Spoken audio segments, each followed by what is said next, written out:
Hey there, I'm Pete Townsend, and this is Money Never Sleeps. We look inside the minds of entrepreneurs and at the crossover of startups, enterprise, finance, technology, and life as we know it. In this episode, I'm joined by guest co-host Paul Smyth. Paul is a specialist executive recruiter and executive coach within the Fintech industry, and as a founder of two startups, he's got a unique view on the startup ecosystem. Paul and I met back in 2017, shortly before I photobombed his stand at a Fintech event in Dublin.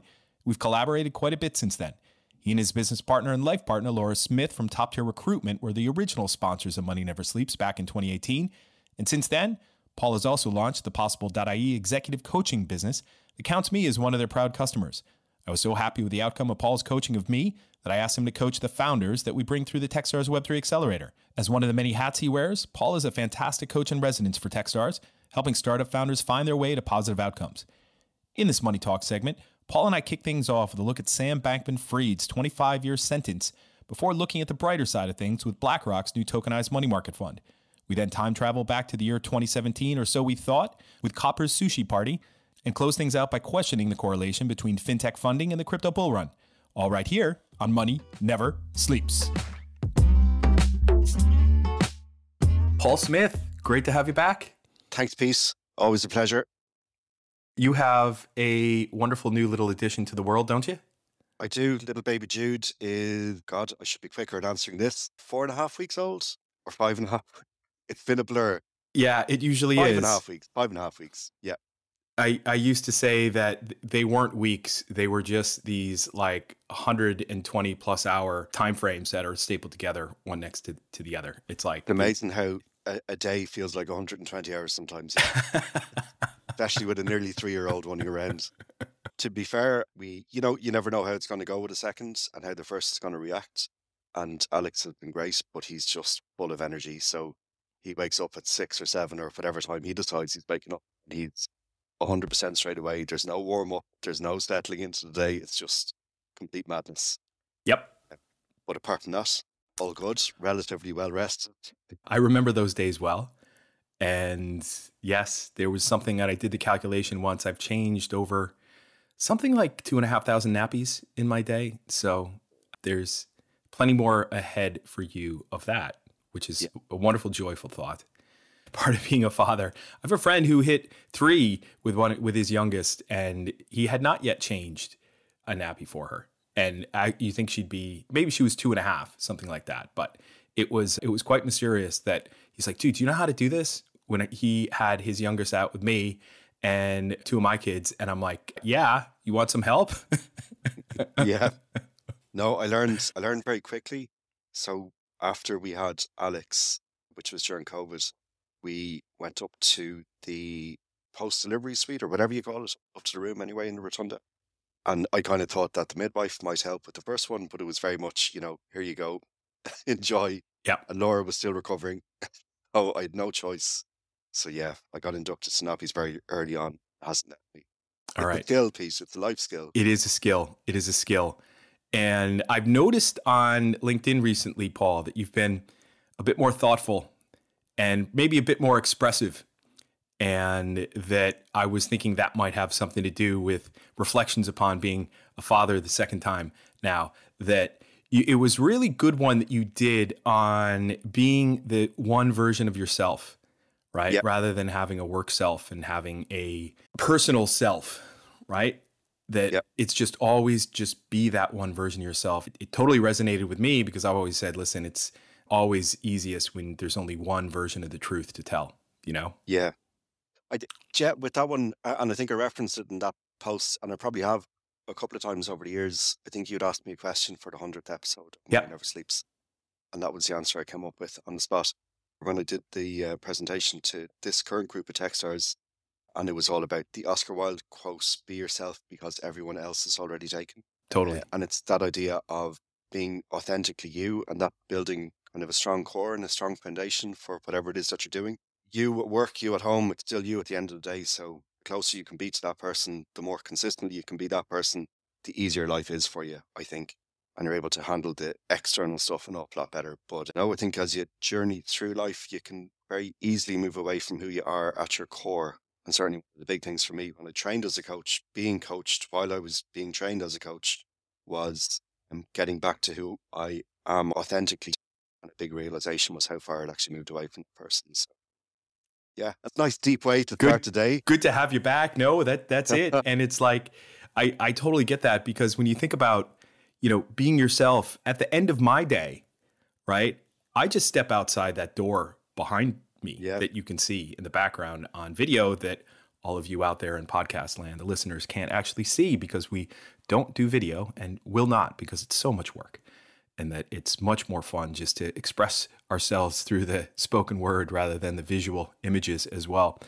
That being said, I got a buddy who gets home every day after work and he has 2 martinis because he needs to transform himself from his work self back to his personal self. Yeah. And he can only do that with 2 martinis.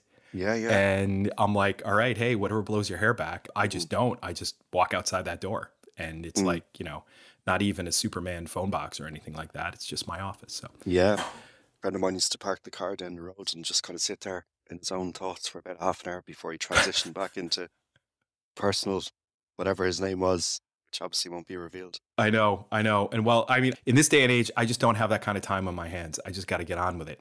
But someone who does have time on his hands now is Sam Bankman-Fried, right? So he was sentenced last week to 25 years in prison because it's a federal judge and a federal crime that he was convicted of. He has to serve at least 85%, I think, of the term. So he will be in his mid to late 50s by the time he gets out, right?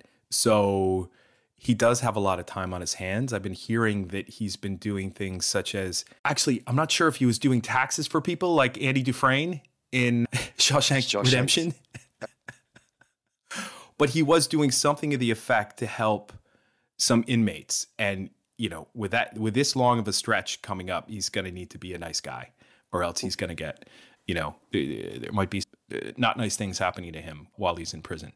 So I think a lot of the crypto space out there was like, well, finally, good. We've closed the book. We've closed the door on this. He's now gone. He's out of it. Others have been like, oh, Jesus, we better be careful. And we better shore up our business and organization. Others were like, 25 years not enough. How come he didn't get 50? And I'm almost kind of thinking like, sure, you could have given him 50 or 60 or 70 or 80. But with appeals processes, with all this kind of stuff, I don't know what happened behind closed doors. But I got to think the judge here was like, listen, let's just try to give him something that's going to be obviously a big punishment, but also at the same time, let's not lengthen out this legal process anymore by Sam kind of fighting back and saying, listen, let's appeal a 50-year sentence. Let's try to get this down to something more reasonable. And I think eventually the process would have gone in that direction, I expect, one after another. So I've kind of settled myself on 25 years and I'm fine with that. And hopefully he gets some good reading done while he's in jail. Yeah. No doubt it'll be a different world when he comes out, certainly in the space that he operated in. The big thing for me and the reaction I've seen on the recruitment side when I'm working in the digital asset space is with everything that's happened in terms of FTX, the increased regulatory scrutiny, more and more institutional interest in digital assets. I think there's a sense of FTX almost being a little bit of a watershed moment where it forced regulatory scrutiny more and more, which gave a little bit more comfort and security, ironically. But, doing a country manager for a VASP in Ireland, actually 2 of them now at the minute. But if I was doing that role a couple of years ago, you'd get people just saying straight no. Anything they heard about crypto or anything related to digital assets, it was straight no. Now it's not. A lot more interest, a lot more comfortable in the space. So I think it's a good thing overall. Yeah. And hopefully some of these people do get their money back. Right. And I think that some of the latest news around that is that, yes, the $8 billion that was in FTX, that those assets, they draw the line at the point in time of the loss and what crypto was worth at that point, and then they convert that into USD. And so you will get that USD equivalent at that point in time. Now, I don't know what they're going to do about futures and about other types of derivative instruments that FTX were well known for and how that's all going to work out.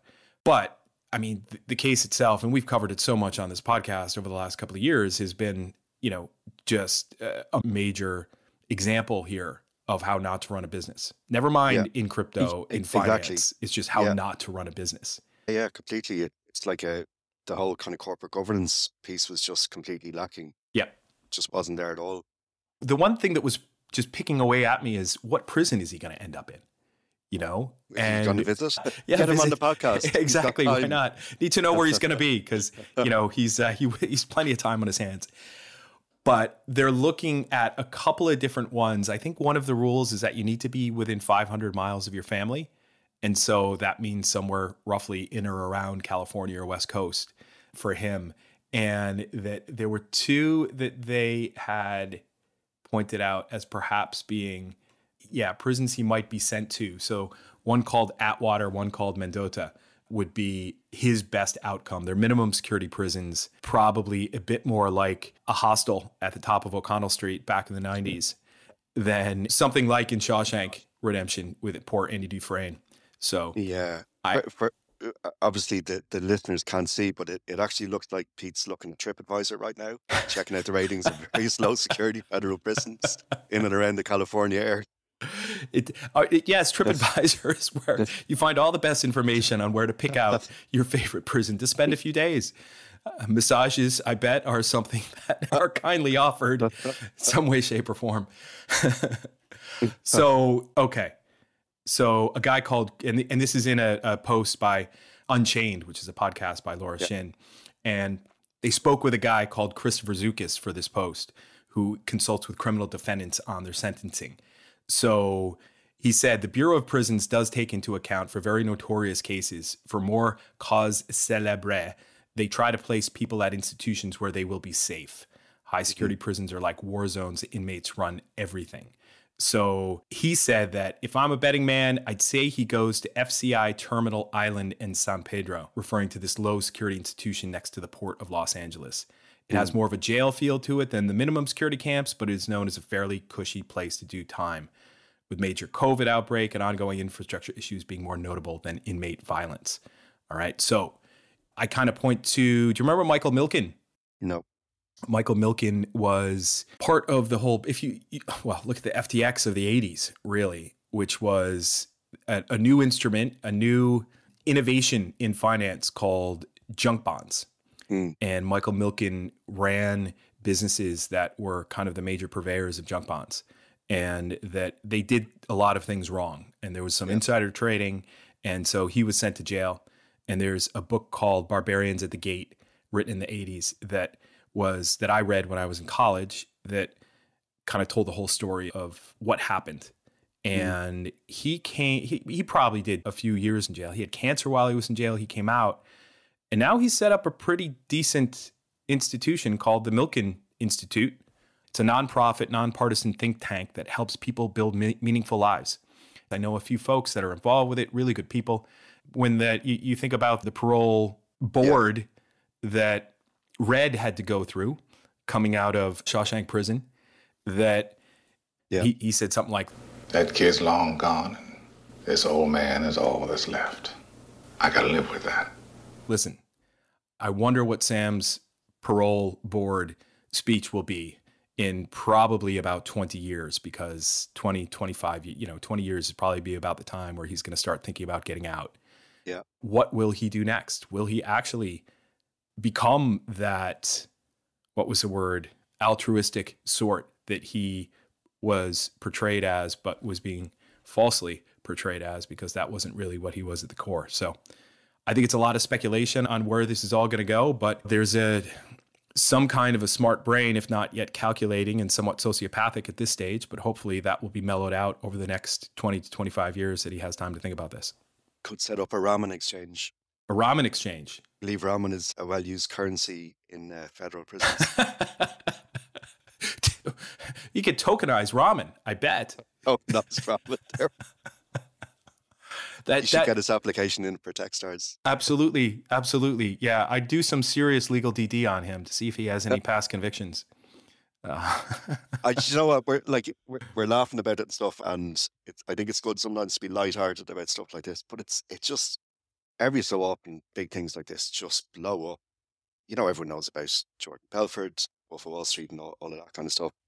Everyone knows about Madoff.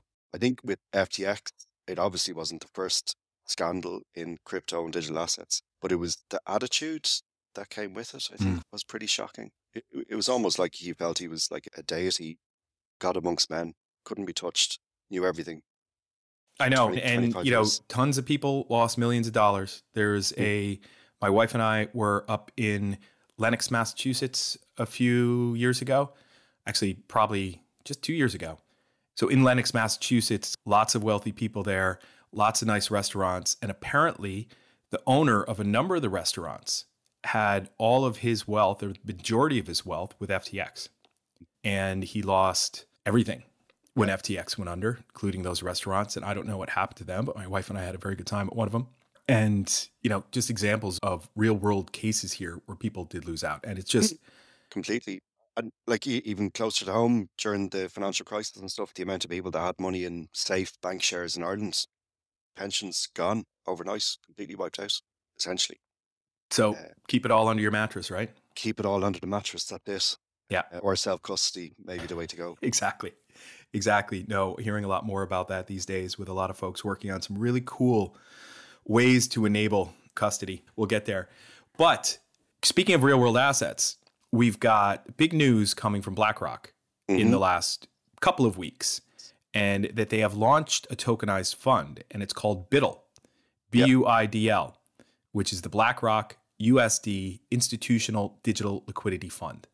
And this is a play on words. What's in a name, right? In that BUIDL is a play on the word HODL, or HODL, which is the famous misspelling of something on a tweet a few years ago where someone said that they were going to hold, right? And that they were referring to, I'm not going to sell, I'm not going to buy, I'm going to hold. And it was just, he misspelled it or she misspelled it as HODL.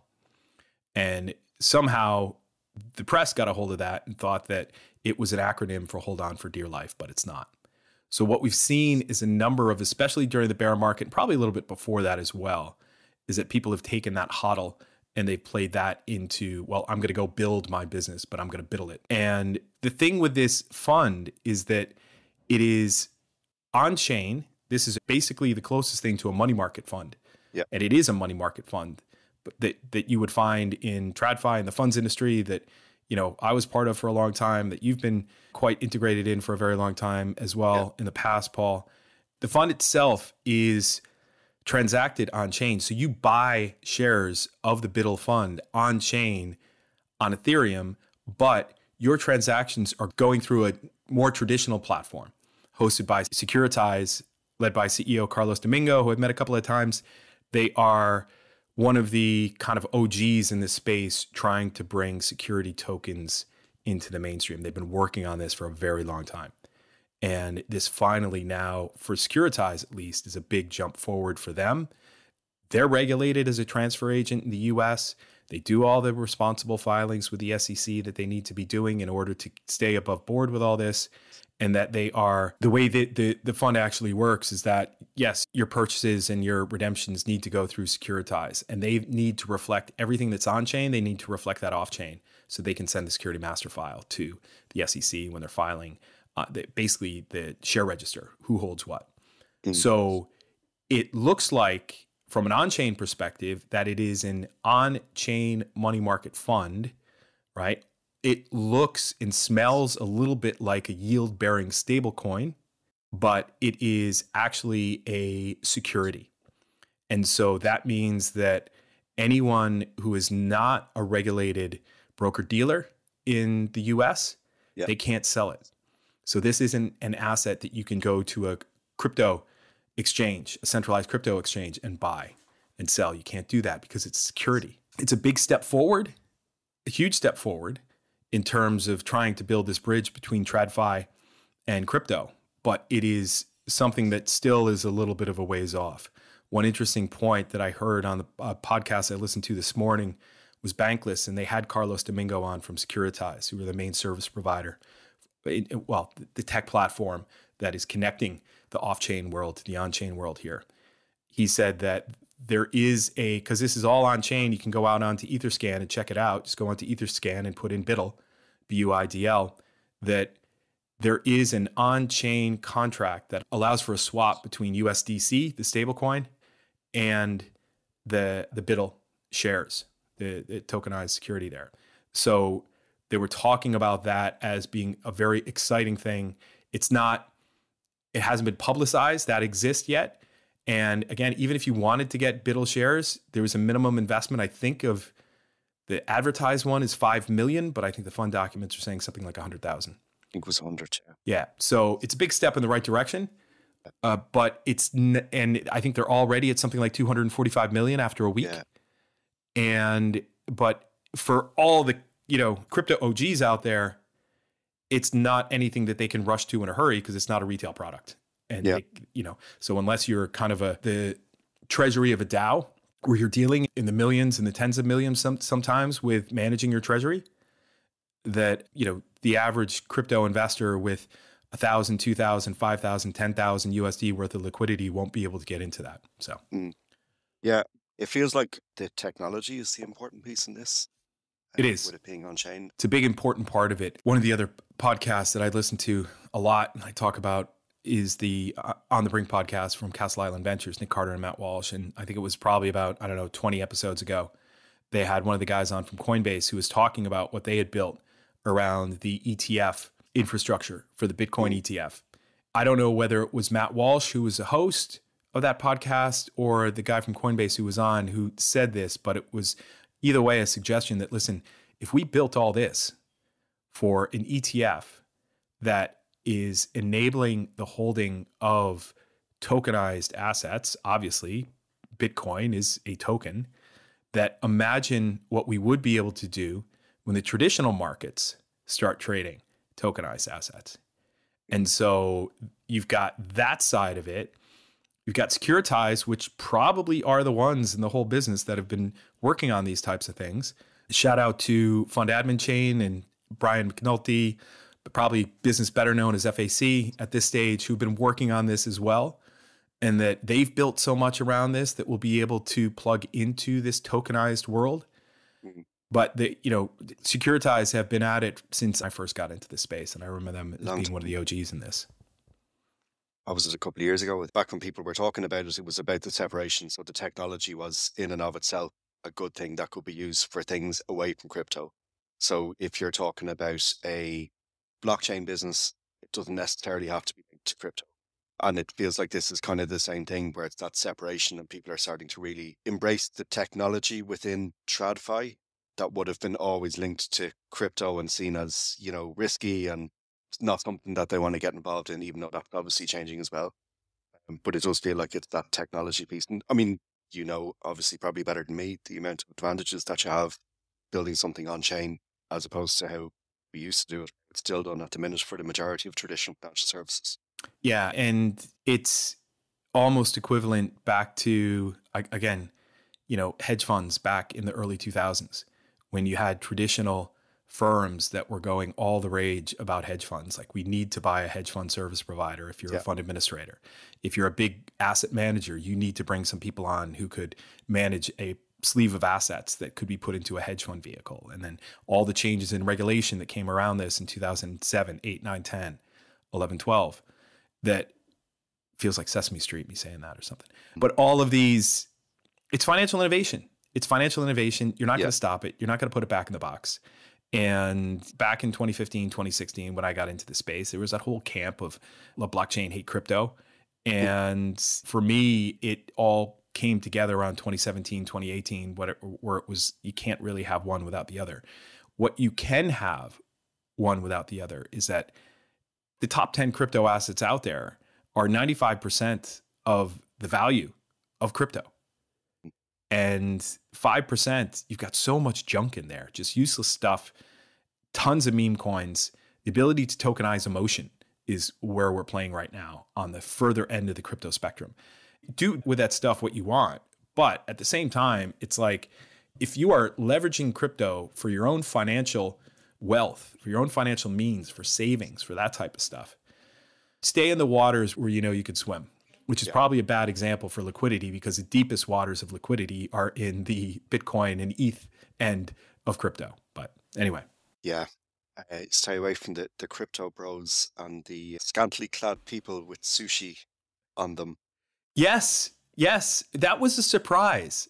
That was a surprise to see. I thought we got past all that stuff. I know. Tell what happened there. So we reported in the Financial Times recently, Copper, who are custodian essentially, held an after party in the Mandrake Hotel, a 5-star hotel. I'm sure you've been, Pete. Nope. After the digital assets. And among other things, they had a man and woman in bodysuits with plates of sushi, essentially partially naked bodies. So, you know, it's hard not to think of the Wolf of Wall Street that we mentioned earlier on, and the discussion around the table of what could they do with the dwarfs that they were getting. You know, how far could they push it?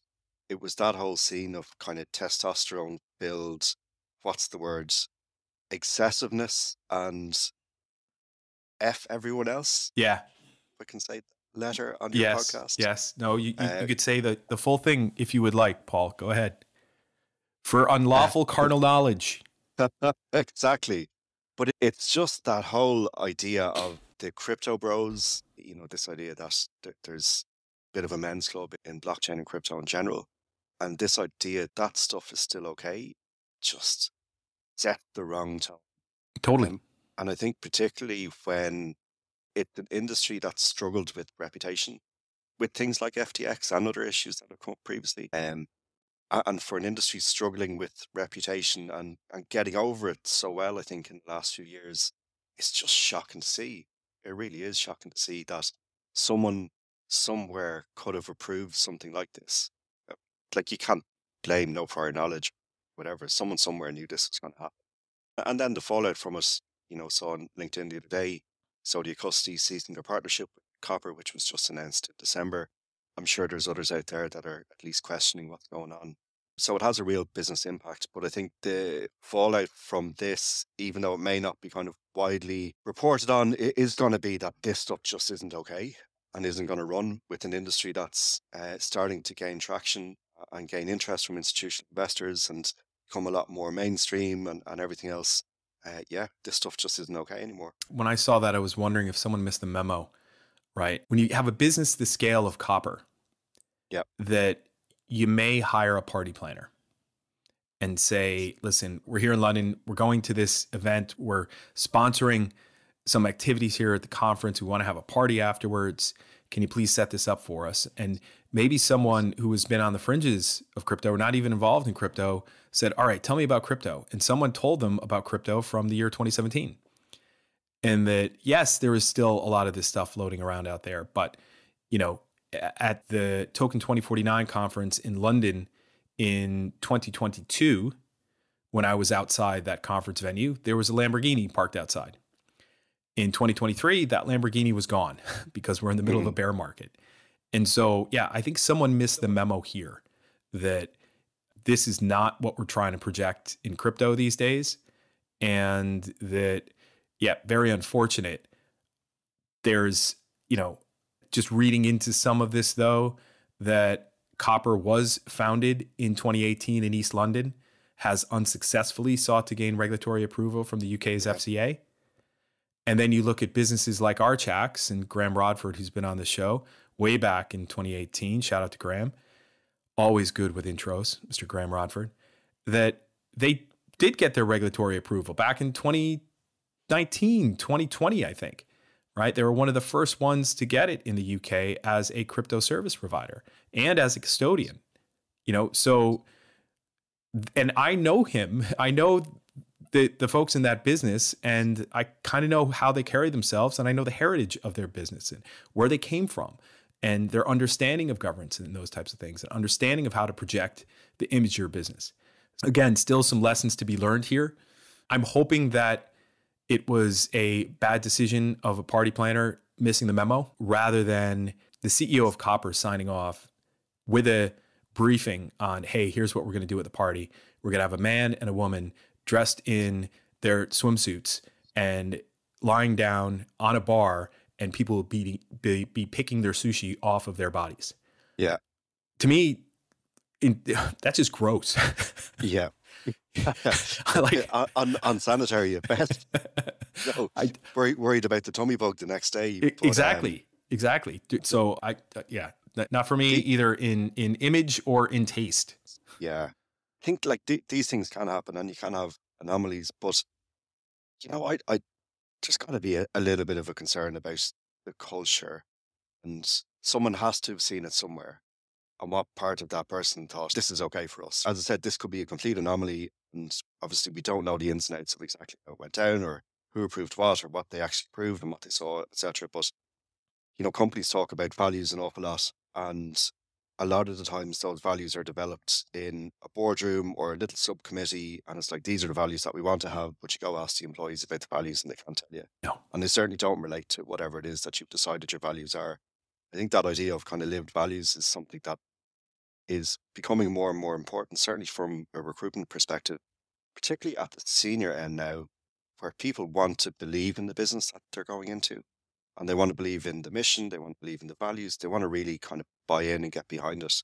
And I think if I think of the senior end, age bracket wise, probably my age plus the generation coming behind, typically, I think are even more interested in all of that and want to buy in, because you're spending a significant portion of your life working somewhere, and you want to be authentically you and whatever, and those values need to align to who you are as a person. Yeah. This type of stuff just yeah.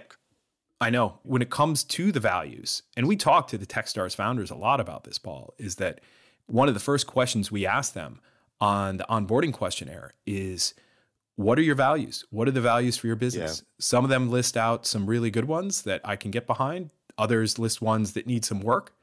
But at the end of the day, I don't matter all that much when it comes to interpreting their values as an investor, because I get to know them and I figure out what they're all about. It's about how they carry that forward into their business when the business goes from 4 people to 8 to 16 to 32 to 64. And that's the big thing. There have been companies that, and I forget who it was, that they asked their first customer, they said, listen, can we have a pair of your old shoes? We're going to bronze them and put them up in our meeting room to remind people that we need to walk a mile in the customer's shoes. Yeah. And they did that with something like their first 100 customers, and still to this day in their boardroom are the bronze shoes of 200 shoes, right? Yeah. They take the 2 of them. And you have to constantly be reminding the team of these things. And every time that someone gets hired, they kind of have to go through this indoctrination into, or they have to go through this immersion into your values. They have to. Yeah. Yeah. Indoctrination may be too strong a word, but too strong a word. Yes. But yeah, absolutely. And if they don't get, and like it needs to be authentic. So like you talked about Red on his speech, I think it was the second parole hearing you seen, and it was authentic. It was like, you tell me, have I done enough? Have I changed? Whatever. He was being his authentic self, probably a little bit pissed off at the situation that's come up again. But in the first one you see, the first parole hearing you see, he was telling them what he thought they wanted to hear. And it just comes off as fake. And it's the same in a company. If your values are fake and they're not lived values, then they're just words on the wall. That's it. Totally. I know. So speaking of finding values, I think there's been a way to see some value in what's been going on in the fintech funding situation. And I know that you had an interesting look inside that a few weeks ago, and you found some insights that you wanted to share, didn't you? Yeah. So it was an S&P report, and the headline was venture capital flows into fintechs dropped 42% year over year to 35 billion in 2023. And this is according to the S&P Global Market Intelligence data. As you read through, at the headline, it sounds pretty rubbish, and it probably echoes an awful lot of what people would see, and totally what's happened over the past while, that funding has been an awful lot tighter, and it's been an awful lot more difficult to get funding and everything else. But I think as you read through, there's some signs for optimism. It's not to suggest that the headline is clickbait in any way, or maybe I see the positives in anything. Well, it's the S&P Global Market Intelligence. I don't think they're driven too much by clickbait opportunities, right? You'd be surprised. S&P you never know. Like you said, someone may have missed a memo, but someone may have missed. Yeah, as you read through anyway, but it's talking about the major drop-off that there was in terms of fintech funding over the past years. Talk about funding deals, volumes dropping 35%, 35.5 billion in 2023, which was a drop of 42% in terms of their analysis. But such a massive drop seems to have, they say anyway, bottomed out. Yeah. One of the big takeaways for me from this was just in the headline, as you said, and it was the last few words of the headline, which were, but downturn may be nearing end. Okay, that yes, fintech funding falls 42% to 35 billion in 2023, but the downturn may be nearing an end. And I was like, what's the root of that? Okay, and that there was a big bump in valuation from Stripe's raise. If you take that out of it, then okay, things don't look as rosy. There was some sentiment that people mentioned that I thought was interesting. But the thing that I was thinking about is what is the correlation of all of this to crypto prices? Because some people will look at crypto and say, well, crypto is just fintech. And I kind of align with that a bit myself in that financial technology, crypto's initial use case was for financial technology. Okay, so there's this melding of crypto and that fintech funding programs, fintech VCs, the less conservative ones, I'll just call them that, they have a sleeve of their investment theme, their investment process, their practice areas that are dedicated to crypto and DeFi. Okay, so there is this correlation there. And I was thinking about, we've got a crypto bull run now back underway, which is great. It feels different this time. I think it will feel different every time as it has in the last, 7-8 years I've been in this space. But who's kind of driving the bus here if you're looking at this correlation between crypto and fintech? And what would happen with crypto and with fintech back in 2021 is that we had a very low interest rate environment. We had money printing going on because of COVID. We had valuations at an all-time high in the startup space, and fintech enjoyed that. Crypto enjoyed that for crypto startups getting funded. And then the bubble grew too big and the bubble popped and everything came crashing down. Crypto crashed. VC investing across the board disappeared. And that it wasn't just crypto and fintech, it was everything. And then we went through a couple of years and things started to upswing again. Did the interest rate increases have the effect on the economy that the Fed and other central banks around the world wanted it to have? I don't know. This macroeconomic formula still wrecks my head.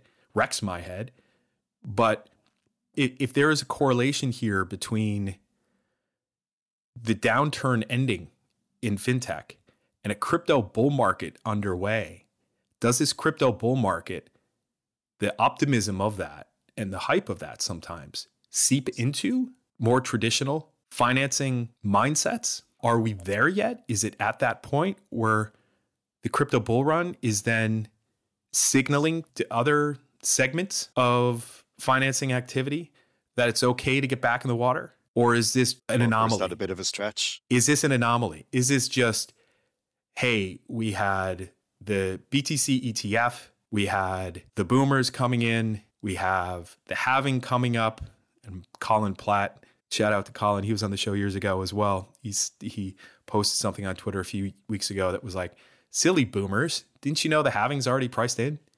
If you look at CNBC, like the apps on my phone that I use for news to keep track, I've got CNBC, I've got BBC, I've got the Journal, which is an Irish one, and I've got the Business Post that I look at for mainstream news, and then I've got CoinDesk and a few other views into crypto news that I look at for crypto news and things going on there. And I see the sentiment on CNBC, which is largely TradFi, improving. Is there more of a link here between crypto and traditional finance in terms of sentiment and driving and prices and all that than we thought? Not to be skeptical, I think it's a bit of a reach at this stage. I don't think crypto has that level of influence. I think you're right. But I think you're right. It's that I'm just sensing something here that is changing a bit, that just be two parallel strands of things that are happening that aren't related to each other. No matter how much you look at the 500 million plus crypto wallet addresses, it's still something like less than 20 million users of crypto in their day-to-day lives. That's tiny compared to the global population of 8 billion people. So I just can't see how the sentiment is crossing over to signal that, okay, we're nearing the end of a downturn and then we see a crypto bull run happening at the same time. Isn't connected. I'm saying logically, it can't be. It's impossible just because of the pure numbers of mathematics and the probabilities and people and what they're using and what they're doing in their day-to-day lives. But at least from a news flow perspective, because of my view of the world, it just seems connected. Well, anything is possible. Oh, great coaching business. possible.ie, where anything is possible. I think if you think about it and you think about the macro environment, I think that certainly plays into it. And there seems to be an end coming to high interest rates, or this level of high interest rates that will necessarily go back to previously. So, interest rates go up. It's less risky, obviously, to have your money in rates or treasuries. So why would you need to invest your money in stuff that's a little bit more risky, like it had been over the past while? And then there's the lack of opportunity to actually get your money out as well, with real lack of action still in the IPO market. There's not a huge amount of liquidity events. And you got to think, when some of that does start, capital gets returned to investors, hopefully positively, then the sentiment starts to improve a little bit again. But, we saw certainly the first half of 2023 was really quiet from a fintech recruitment perspective, which I think is always indicative of the lack of funding and the lack of there to hire, essentially. That definitely changed in the second last year. And it's continued. I think that trend for us anyway is continued. I suppose I get more and more focused every year into fintech, and I include Web3, DeFi, blockchain, crypto in fintech at the minute. But this is the busiest quarter I've had for sure, or the end of the busiest quarter I've had for sure in that sort of space, which would suggest to me that things are improving. Okay. Certainly confidence is %. Okay. I think this might be a typical case of me reading too much into a headline and projecting what I would like to see in the world into a headline. Yes, which is clickbait. Exactly. So, Jesus, you were right. It's clickbait. S&P does clickbait. Yeah. Good for Everyone's them. in on it. Good for them. They didn't miss the memo. So, well, listen, let's wrap it there. Mr. Smith Goes to Washington. We covered a bit of the U.S. today. That was a show, wasn't it? Mr. Smith Goes to Washington? No idea. It could have been a U.S. show. I don't know. I'll figure it out. But thank you, Paul. Really awesome to talk through these things with you. Thank you for helping me to do this today. I really appreciate it. Happy to help. All right. Ciao. That does it for this week, folks. You can learn more about the stories we covered in the show notes on our website, moneyneversleeps.ie. Thanks to Paul Smith for all the insights he shared in co-hosting this episode with me. If you like what you heard, please leave us a rating and a review on Apple Podcasts or Spotify, as it helps others to find the show. Also, thanks to Conan Brophy from Create Sound for mixing and editing this episode. Conan is an excellent media man to get in touch with when you're thinking about launching your own podcast. As for me, I'm an early-stage startup investor focused on where fintech meets crypto and crypto meets Web3, and I lead the Techstars Web3 Accelerator. There are plenty of links in the show notes on moneyneversleeps.ie on how to get in touch, so don't hesitate to reach out. Finally, till next time, thanks for listening. See ya! Money never sleeps, pal.